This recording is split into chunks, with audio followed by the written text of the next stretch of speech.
प्रधानमंत्री नरेंद्र मोदी का देश के नाम अभी जो उद्बोधन आपने सुना, इसमें बहुत सारी महत्वपूर्ण बातें और एक बार फिर 1 घंटे से ज्यादा प्रधानमंत्री ड्यूरेशन का ये उनकी ये स्पीच, उनका ये भाषण, और यहाँ सप्त शक्तियों का जिक्र उन्होंने किया। सप्त सिंधु सप्त सैंधव देश जिसको कहा जाता रहा, 7 नदियों वाला देश, अब वो सप्त शक्तियों को लेकर आगे चले और 2000 लाल किला परिसर सालों से ये जिस चीज की चर्चा हमेशा होती रही, एक नया सप्त सिंधु वाली ताकत सप्त शक्तियों की तरह भारत जगाए और अब बहुत जल्द 2047 तक हम विकसित होने की दिशा में चले नहीं दौड़ें।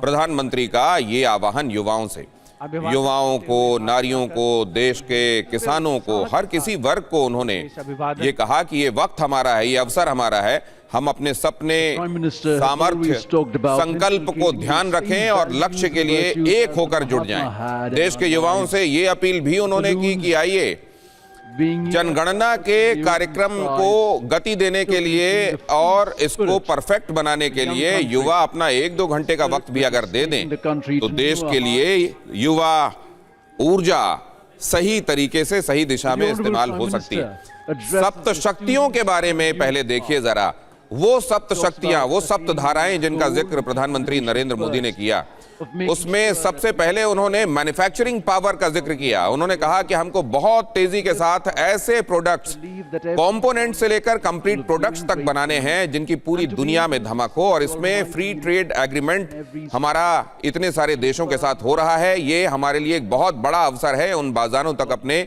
प्रोडक्ट्स को पहुंचाने के लिए। हमको अपनी सप्लाई चेन में हर एक बात को ध्यान में रखते हुए अपने प्रोडक्ट्स को बनाना चाहिए। उन्होंने दूसरी शक्ति के तौर पर जिक्र किया भारत की कृषि का और फूड प्रोसेसिंग का। उन्होंने कहा हमको अपनी कृषि और अपने फूड प्रोसेसिंग को बहुत मजबूत बनाना चाहिए और इसके लिए किसानों का उन्होंने आह्वान किया। उन्होंने ये भी कहा कि फॉर्च्यून 500 में भारत की 50 बड़ी कंपनियां क्यों नहीं हो सकती। उन फॉर्च्यून 500 में भारत की 50 कंपनियों में भारत का नाम भी, भारत की कंपनियों का नाम भी शुमार होना चाहिए। ये उन्होंने ये भी कहा कि वो फार्मा सेक्टर हो, वो बैंकिंग सेक्टर हो, टॉप वर्ल्ड कंपनीज का जब नाम लिया जाता है तो उसमें भारत का नाम भी उन टॉप 5 में 1-2 कम से कम भारत के नाम भी होने चाहिए। समय की मांग है कि ग्लोबल लीडरशिप हमारे हाथ में हो।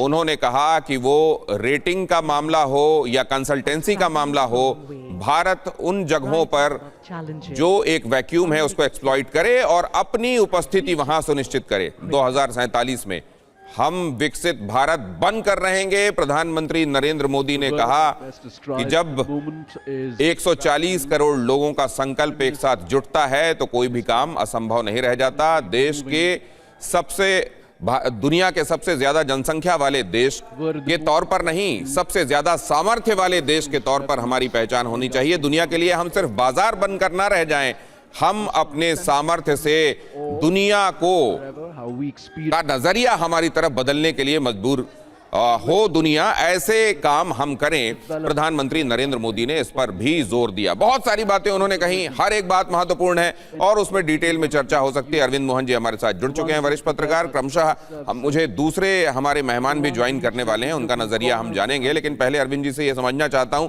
आपकी निगाह में सिंगल मोस्ट इंपॉर्टेंट चीज जिसको आप सबसे ऊपर रखते हैं वो क्या है अरविंद? नहीं, सबसे बड़ी बात तो मुझे लग रहा है कि 13 साल में उनके शासन में एक थकान दिखनी चाहिए या उपलब्धियों का बखान दिखना चाहिए। उसकी जगह अभी भी सपने और बहुत कल्पना आगे के लिए और योजनाएं, ये बहुत महत्वपूर्ण है कि प्रधानमंत्री को अभी भी, बल्कि हाल के जो पॉलिटिकल घटनाएं हैं उनके बाद ये कोई उम्मीद कर सकता था कि बातें शायद दूसरी दिशा में जाएंगी, लेकिन वो दिख नहीं रहा है। वो उनके पूरे भाषण में अभी भी वो सपने, वो कल्पना, वो आगे की योजना, अगले 5 से 7 साल में क्या कर देंगे, किन किन योजनाओं में कहाँ ले जाएंगे चीज़ों को, महिलाओं को, नौजवानों को, जेन जी को, जिसकी चर्चा आज बहुत ज़्यादा है, सबके लिए उस योजना में कुछ न कुछ है। और वो योजनाएं अभी भी उस सपने जैसा ही हैं जहां वो देश को पहुंचाना चाहते हैं। तो मुझे लगता है कि ये महत्वपूर्ण है कि अभी भी उनके मन में काफ़ी सारी योजनाएं ऐसी हैं, उनकी कल्पना में ऐसी योजनाएं हैं जो भारत को विकसित देश के तौर पे ले जाने की तरफ ले जाते हैं। वो हालांकि बच्चों के उनकी बीच गिनती में 14 से शुरू होती है। ये महत्वपूर्ण है कि उनकी गिनती 14 से शुरू होती है, लेकिन इसके बाद भी वो सारी गिनती में उपलब्धियां गिनाते हैं, लेकिन उपलब्धियों की चर्चा और उसका मूल्यांकन कम है। अभी भी आगे के लिए सपने काफ़ी बड़े हैं और वो उसी पे चीज़ों को ले जा रहे हैं। मुझे लगता है ये काफ़ी महत्वपूर्ण बात है। करीब देखकर